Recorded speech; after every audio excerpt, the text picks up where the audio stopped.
একদম সংবাদটা শুরু করি ব্রেকিং খবর দিয়ে। এই মাত্র খবর আসলো, ব্রেকিং খবর, সেটি হলো কাতার এবং বাহরাইন মার্কিন সেনা ঘাঁটিকে টার্গেট করে মিসাইল অ্যাটাক করেছে ইরান।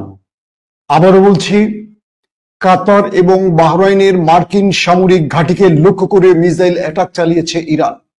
চলুন আমরা আল জাজিরা থেকে একটু আপনাদের দেখিয়ে আনি আল জাজিরা কি বলছে।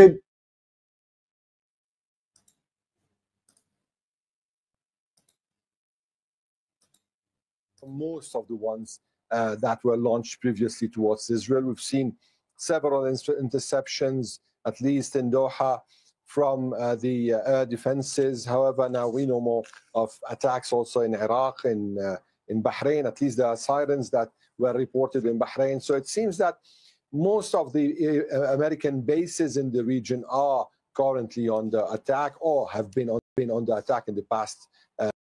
দর্শক, আমরা জানি যে আল জাজিরার হেড অফিস মানে প্রধান অফিসটি হলো কাতারে, এবং আল জাজিরা তথ্য আপনারা দেখলেন, আমি স্ক্রিন শেয়ারে দেখালাম যে এইমাত্র যে ব্রেকিং খবরটি পাওয়া গেছে, কাতার এবং বাহরাইনে ইরান তার ব্যালিস্টিক মিসাইল অ্যাটাক করেছে। এর আগে ইরাকে অবস্থিত মার্কিন ঘাঁটিকে লক্ষ্য করে অ্যাটাক করা হয়েছে। দর্শক, আজকের গুরুত্বপূর্ণ খবরগুলো থাকবে কি কি আমি আপনাদের এক নজর জানিয়ে দিচ্ছি, তারপর পুরো লাইভ সেশনে চলে যাব। বলা হচ্ছে যে মধ্যপ্রাচ্যে থাকা মার্কিন প্রতিটি ঘাঁটিকে রেড অ্যালার্টে রাখা হয়েছে। কাতারে থাকা, বাহরাইনে থাকা, আরব আমিরাতে থাকা সকল মার্কিন জনগণকে শেল্টারে চলে যেতে বলা হয়েছে। তার মানে কাতার, বাহরাইন এসব দেশেও বোধহয় শেল্টার আছে। কয়েকটি সূত্র দাবি করেছে মার্কিন যত নাগরিক আছে, সেনাবাহিনী আছে বা আমেরিকান যত নাগরিক যারা কাতারে আছে, যারা বাহরাইনে আছে, যারা আরব আমিরাতে আছে, তাদেরকে নিরাপদে চলে যেতে বলা হয়েছে, আর কাতারের নাগরিকদেরকে শেল্টারে চলে যেতে বলা হয়েছে। দ্বিতীয় যে ব্রেকিং খবর সেটি হলো কাতারের এয়ারস্পেস বন্ধ আছে, পৃথিবীর কোনো বিমান আসা যাওয়া করতে পারছে না, যেগুলো আসছে সেগুলো ফেরত যাচ্ছে। তারপরে ব্রেকিং খবর, আগামী 48 ঘন্টার মধ্যে দখলদার দেশটির মধ্যে আরো বড় আক্রমণ। 48 থেকে এই সংখ্যাটা 24-এ নামিয়ে এনেছে এবার ইরান। বলছে 24 ঘন্টার মধ্যে দখলদার দেশটিকে অনেক বড় আঘাত করা হতে পারে। তারপরের ব্রেকিং খবর, ইরান কি রাশিয়ার কোনো গ্রিন সিগন্যাল পেল যে কারণে তারা কাতার, বাহরাইনে অ্যাটাক করলো? দর্শক, বেশ কিছু খবর নিয়ে আজকের এই লাইভ সেশনটি, আশা করি পুরো লাইভে আমাদের সঙ্গেই থাকবেন।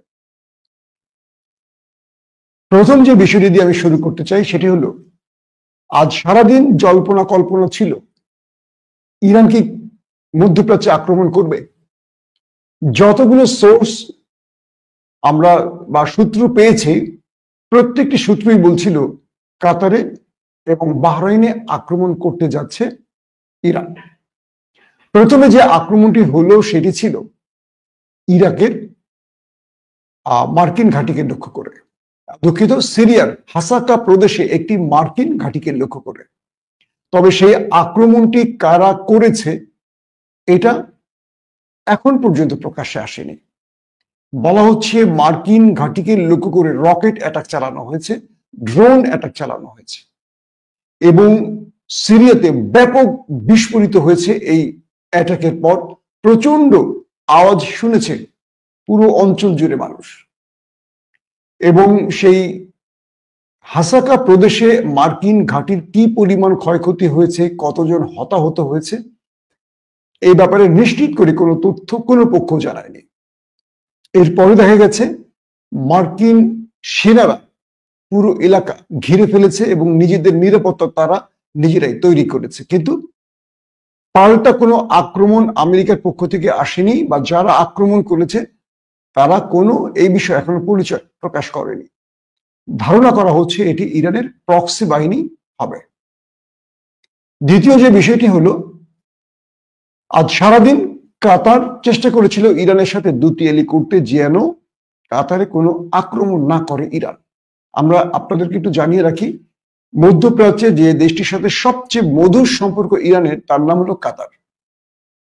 যখন মধ্যপ্রাচ্যের অন্যান্য পাপেট রাজারা মোহাম্মদ বিন সালমান কিংবা মোহাম্মদ বিন জায়েদ সহ আদার্স আরবীয় রাজারা তারা মার্কিন প্রেসক্রিপশনে কাতারকে দখল করতে চেয়েছিল এক রাতের অন্ধকারে। সেই দিন কাতারকে রক্ষায় এগিয়ে এসেছিল তুর্কি সেনারা। হুট করে কাতারের আমির শেখ তামিম বিন হামাদ আল থানির অনুরোধে তুরস্ক তাদের একটা বড় ব্যাটালিয়ন পাঠিয়ে দেয়, একটা পুরো বেজ পাঠিয়ে দেয় কাতারে। পরবর্তী সেখানে আমরা জানি যে ইরানেরও একটি বেজ তৈরি হয়। ইরান এবং তুরস্ক মিলে সেই কাতারকে রক্ষা করেছিল। মোহাম্মদ বিন সালমান কিংবা এমবিজেড এর সেই স্বপ্ন পূরণ হয়নি, বরং কাতারকে এক ঘরে করে রাখে দীর্ঘদিন। পরবর্তী তুরস্ক এবং বলতে পারি পশ্চিমা দুনিয়ার একটা দিন দরবারে শেষ পর্যন্ত কাতারের সাথে সম্পর্কটা আবার জোড়া লাগে। তো আজকে কাতারে আক্রমণ হবে এমন তথ্য মার্কিন গোয়েন্দারা রয়টার্সকে নিশ্চিত করেছিল যে তাদের কাছে, তারা বলছিল আমাদের কাছে তথ্য আছে ইরান যে কোনো সময় কাতারে মার্কিন বেজকে টার্গেট করে আক্রমণ করবে।